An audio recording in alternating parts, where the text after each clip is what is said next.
I'm standing in my kitchen at 3 a.m. watching security footage of my son's bedroom on my phone. My hands won't stop shaking. The timestamp reads 12:47 a.m., and there's someone in his room, someone wearing his dead father's old college jacket, the same jacket I donated to Goodwill 4 years ago, 2 weeks after the funeral. The figure on the screen moves closer to my son's bed, and I can't breathe. I can't think. All I can do is watch as this person, this intruder wearing my dead husband's clothes, leans over my sleeping 8-year-old boy. My name is Vera Caldwell, and 3 days ago, my world turned upside down when my son, Dustin, came home from school with a black eye. Not just any black eye, but the kind that makes other parents look at you sideways at pickup, wondering what really goes on behind closed doors. The purple bruising spread from his eye socket down to his cheekbone, angry and swollen. "Dad did it," he told me, his voice small and broken. "Dad was angry with me." Those 3 words made my blood freeze. Roland, my husband and Dustin's father, died in a car accident 4 years ago. I was the one who identified his body. I was the one who picked out his burial suit. I was the one who held Dustin as he cried at the funeral, too young at 4 years old to understand why Daddy wasn't ever coming home again. The police came to our house that night. Officer Brennan looked at me with barely concealed skepticism while his partner, Officer Diaz, knelt down to Dustin's level, speaking in that fake, gentle voice adults use when they think children are lying. "Son, you need to tell us the truth. Who really hurt you? Was it someone at school? Maybe you got in a fight and you're scared of getting in trouble?" "My dad hurt me," Dustin insisted, tears streaming down his face. "He comes to my room at night. He says I'm not being good enough. He says he'll take me away if I tell anyone." Officer Diaz stood up, exchanged a look with his partner, and pulled me into the hallway. "Mrs. Caldwell, has your son been in therapy? Children sometimes create elaborate fantasies to cope with trauma. Is there perhaps a boyfriend, a relative, someone else who might have access to your son?" "There's no one else," I said, my frustration rising with each word. "It's just me and Dustin. Someone hurt my child, and you're standing here suggesting he's making it up?" "We're not saying nothing happened," Officer Brennan said, though his tone suggested otherwise. "But without a credible suspect or evidence, there's not much we can do. Kids his age, they lie sometimes. They get confused. Maybe he had a nightmare about his father and got the black eye somewhere else." They left me with a case number and patronizing smiles. They left me with a traumatized child who woke up 3 times that night screaming. They left me alone to figure out who was hurting my baby, so I did what any mother would do. I bought a hidden camera. The man at the electronics store helped me pick out a motion-activated model that would send alerts straight to my phone. I installed it myself, hiding it between Dustin's Captain America action figures on his bookshelf, the lens aimed directly at his bed and window. For 2 nights, nothing happened. I started to wonder if maybe the police were right, if maybe Dustin was confused, traumatized, mixing up dreams with reality. Then tonight, at 12:47 a.m., my phone buzzed with a motion alert. Now I'm watching this footage, and my whole body has gone cold. The window I locked and checked twice before bed is sliding open. The person climbing through moves with practiced ease, like they've done this before, many times before. They're wearing Roland's Boston University jacket, the one with the coffee stain on the left sleeve from when he spilled his morning cup rushing to class senior year. The one I held onto for exactly 2 weeks after the funeral before donating it because keeping his clothes made the house feel haunted. The figure steps into the pale green glow of Dustin's dinosaur nightlight, and for one insane moment, my heart stops because the build is right, the height is right. The way they move reminds me so much of Roland that my grief-stricken brain wants to believe in ghosts. But ghosts don't leave bruises. Ghosts don't make children cry real tears. Whatever is in my son's room right now is very much alive, very much real, and very much dangerous. And I'm about to find out exactly who's been terrorizing my child while wearing my dead husband's face like a mask. Life as a single mother wasn't part of my plan. But plans have a way of crumbling when your husband dies at 31. 4 years have passed since that phone call, since the police officer's voice turned my legs to water, since I had to explain to a 4-year-old that Daddy's car got hurt and Daddy couldn't come back. 4 years of rebuilding, of learning to be both parents, of finding a new normal in the aftermath of loss. Dustin and I live in a small 2-story house in Tucson now. Nothing fancy, but it's ours. We moved here from Phoenix 6 months after Roland died because I couldn't stand driving past the intersection where it happened. My mother, Diane, lives 10 minutes away, close enough to help with Dustin when I work night shifts at the pediatric ward, but far enough that we maintain our independence. Our morning routine has become sacred. I wake at 6, brew coffee strong enough to fuel a rocket, and by 6:30, Dustin's at the kitchen table with his sketchbook. He draws while I make breakfast, usually scrambled eggs and toast, though Saturdays are special with chocolate chip pancakes.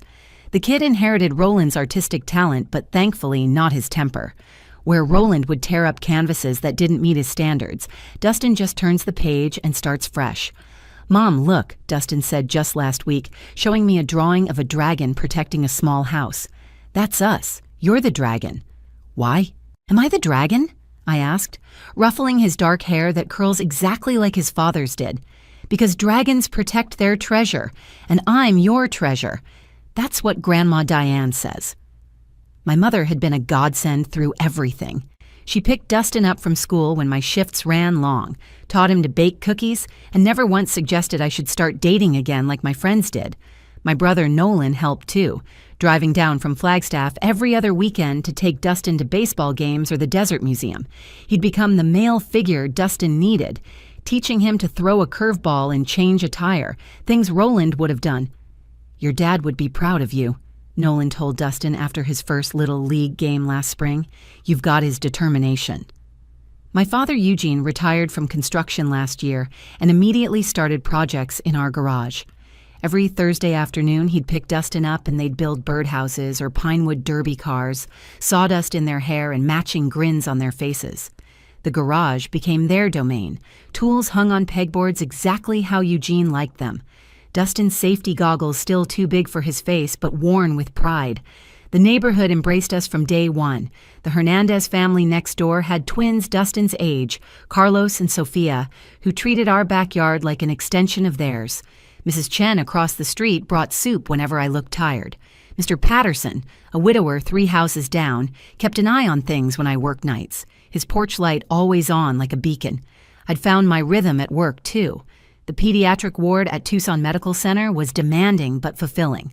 My colleagues knew my story but didn't pity me, which I appreciated. Dr. Ramirez, the department head, had been flexible with scheduling, understanding that single parents juggled different responsibilities.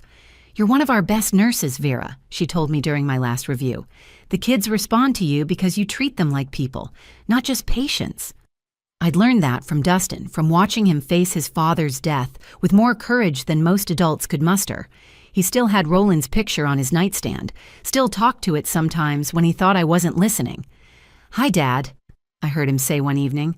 "I made the honor roll again. Mom says you were really good at math, too. I wish you could help me with fractions."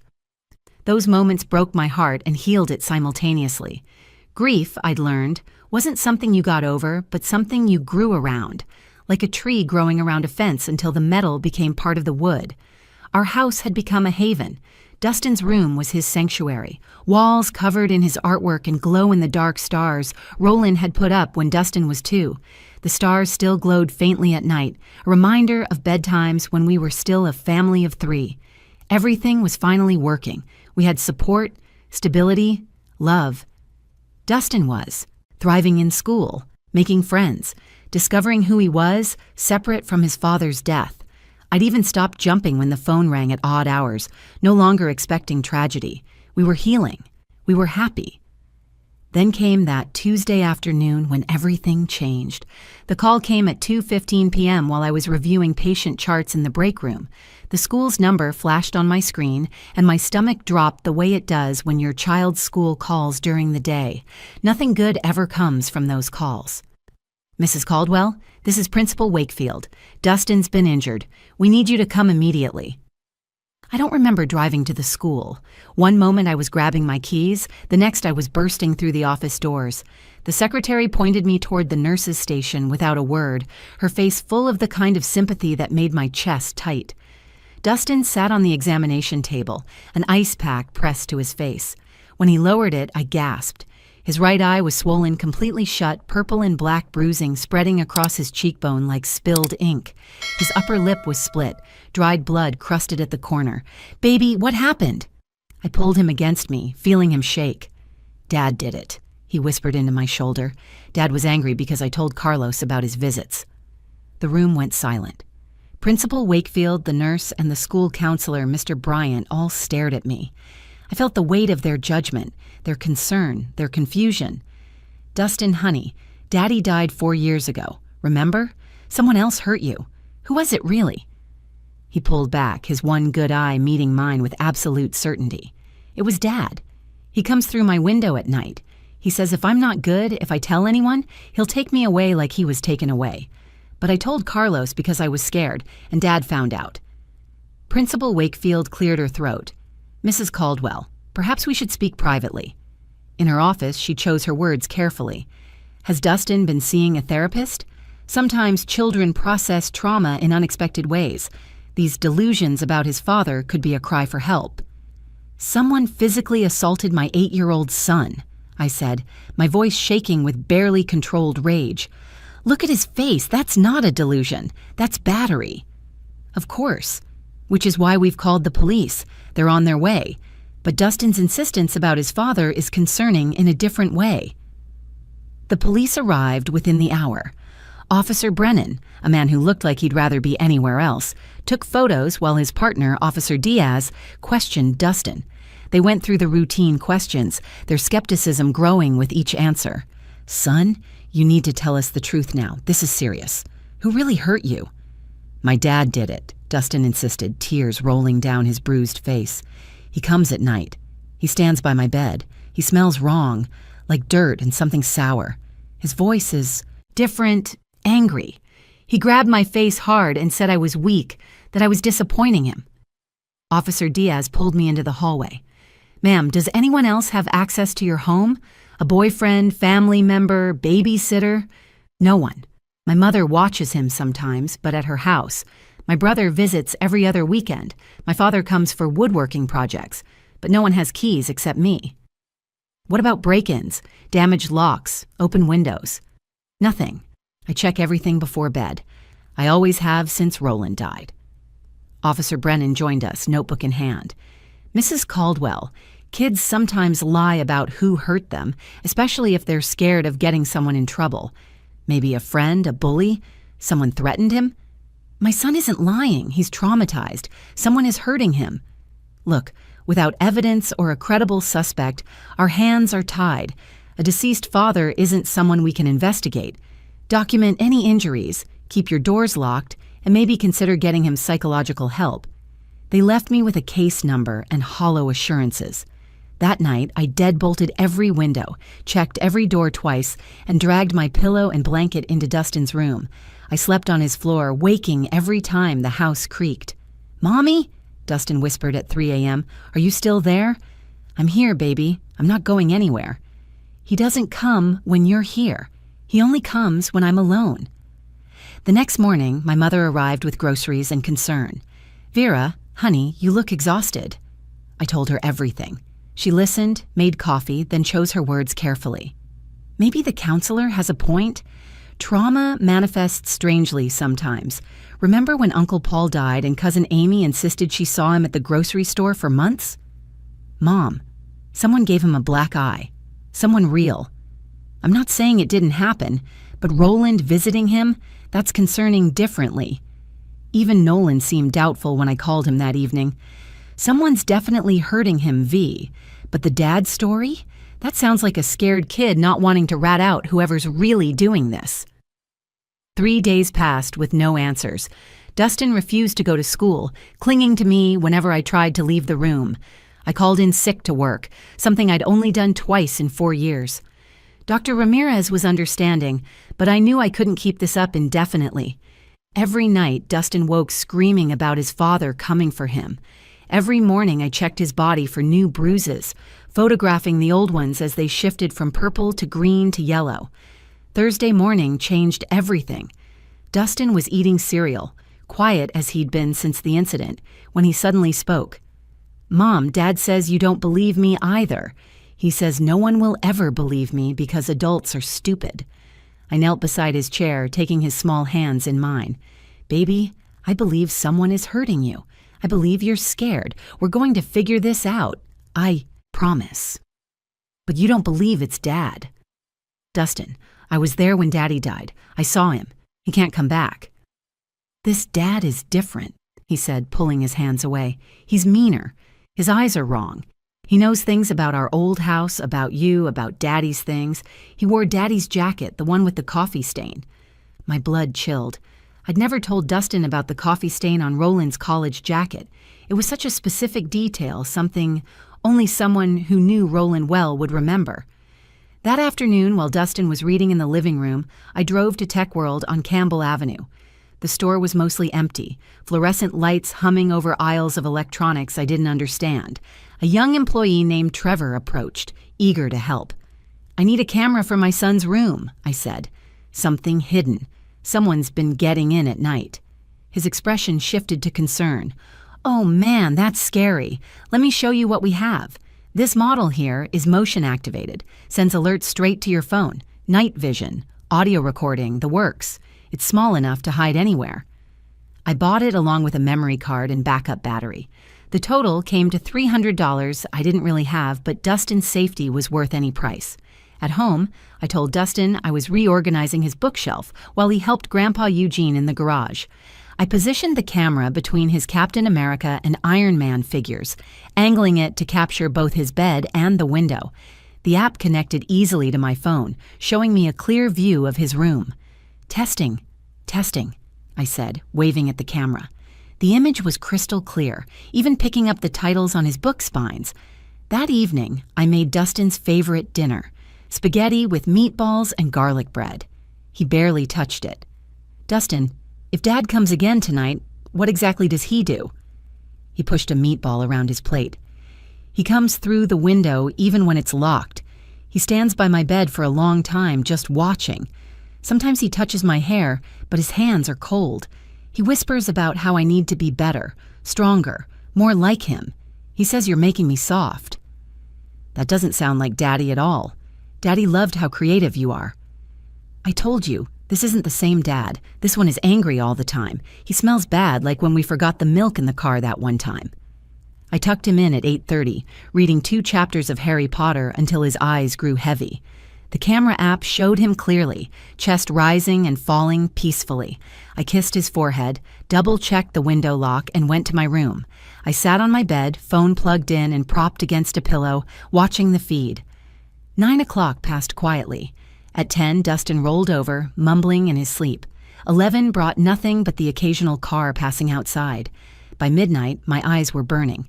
I made coffee, splashed cold water on my face, and returned to my vigil. 12:15 a.m. 12:30 a.m. Maybe tonight would be different.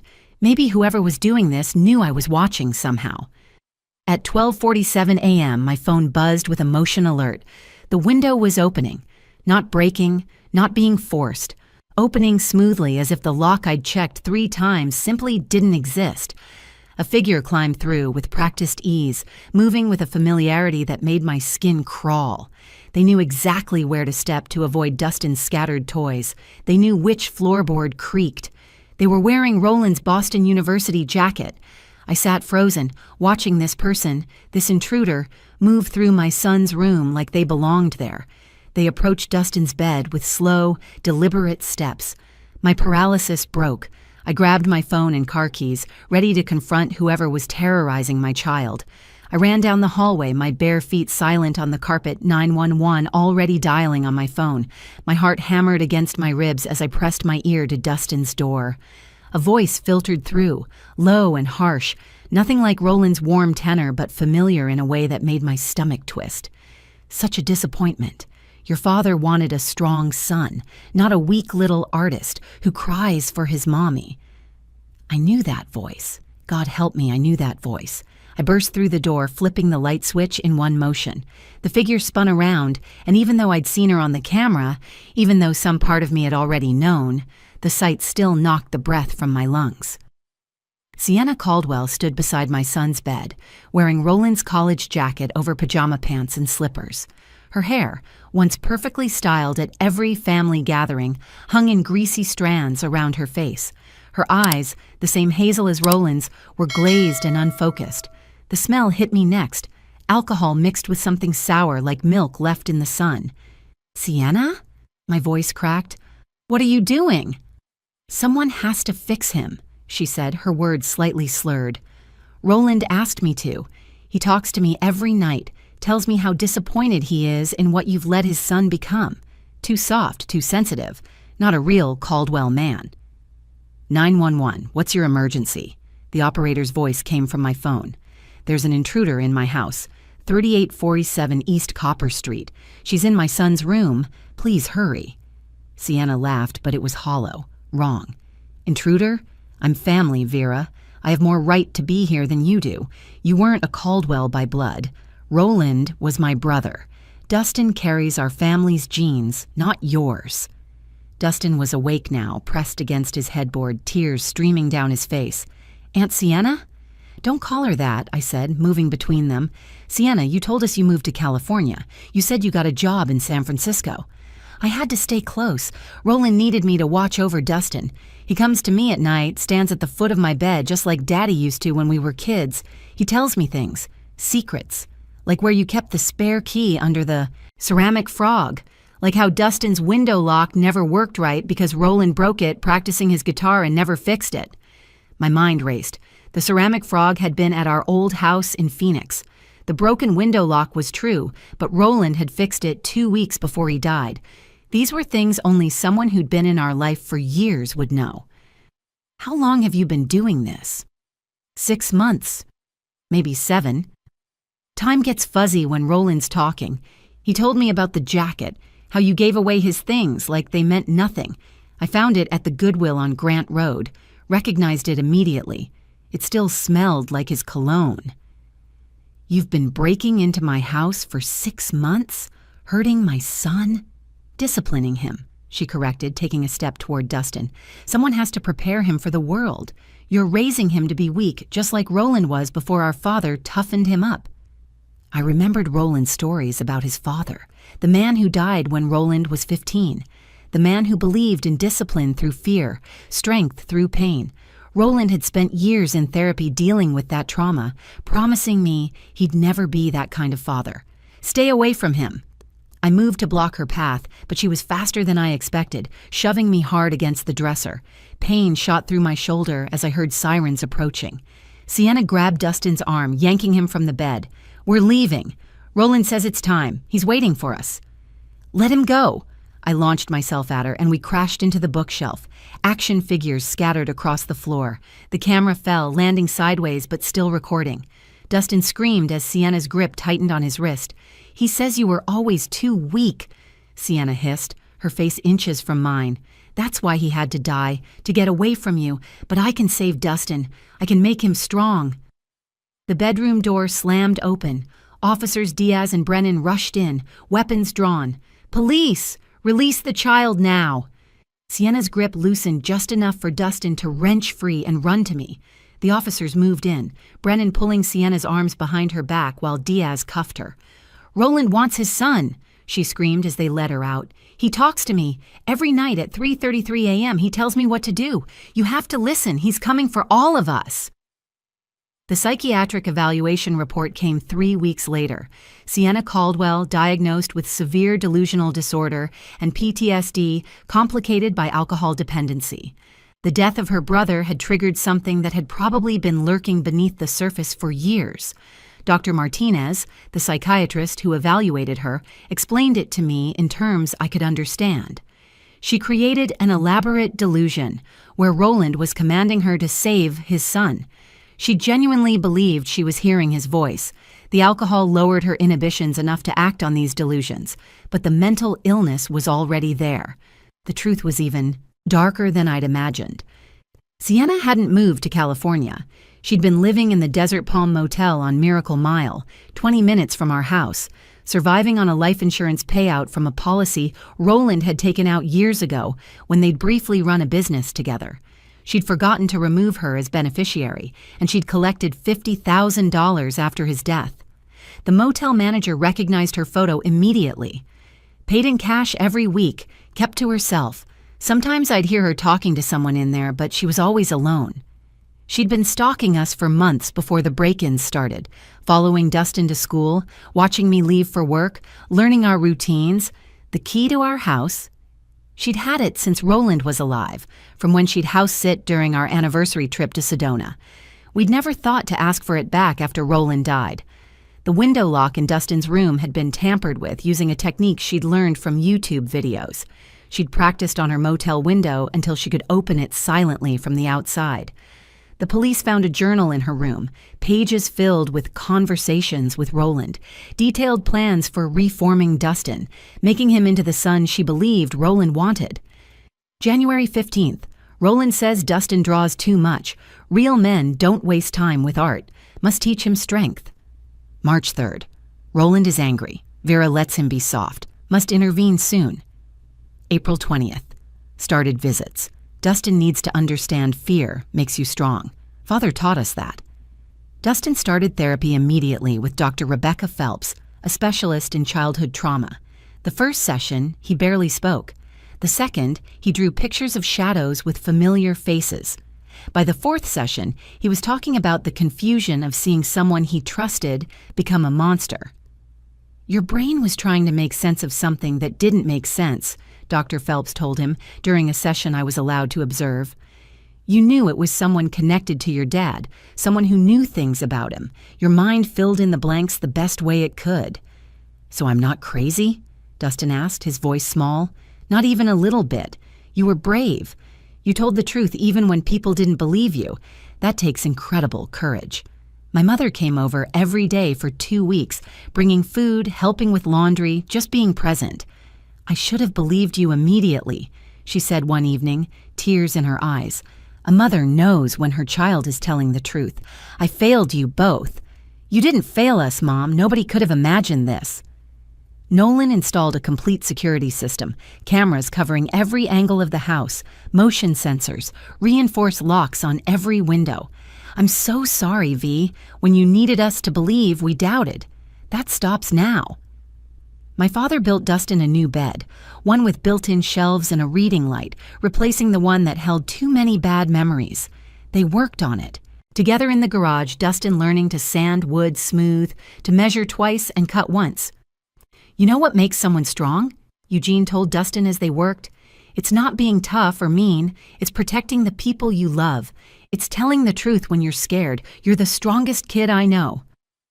6 months have passed now. Sienna is serving 5 years in a psychiatric facility where she's finally getting help. She sends letters sometimes, apologies written in shaky handwriting as medication clears the delusions. I read the first few, then stopped. Some bridges, once burned, can't be rebuilt. Dustin still draws every morning, but his pictures have changed. Less shadows, more light. He drew our family last week, me, him, Grandma Diane, Uncle Nolan, and Grandpa Eugene, standing in front of our house, all of us smiling. Above us in the clouds, he drew Roland, watching over us with kind eyes, the way Dustin really remembers him. Mom, he said as I tucked him in last night, I'm not scared anymore. No? What changed? I know you'll always believe me. Even when things sound impossible, you'll believe me. That's the lesson I carry with me now. When a child tells you something that seems impossible, look closer. The monsters in their closets might be real, just wearing faces you'd never expect. Trust isn't about what makes sense. It's about believing the people you love when they need you most. The real ghosts aren't the dead who haunt us. They're the living who can't let go, who twist love into something dark and dangerous. But truth, even when it seems impossible, always finds its way into the light. And sometimes the greatest act of love is simply saying, I believe you. If this story resonated with you, if it reminded you to listen when children speak their truth, please hit that like button and share this video. Your support helps these important stories reach people who need to hear them. Drop a comment below sharing your thoughts or your own experiences with believing the impossible. And don't forget to subscribe to the channel for more powerful true stories that remind us of the strength of the human spirit. Thank you for watching, and remember, Sometimes the most unbelievable stories are the ones we most need to believe.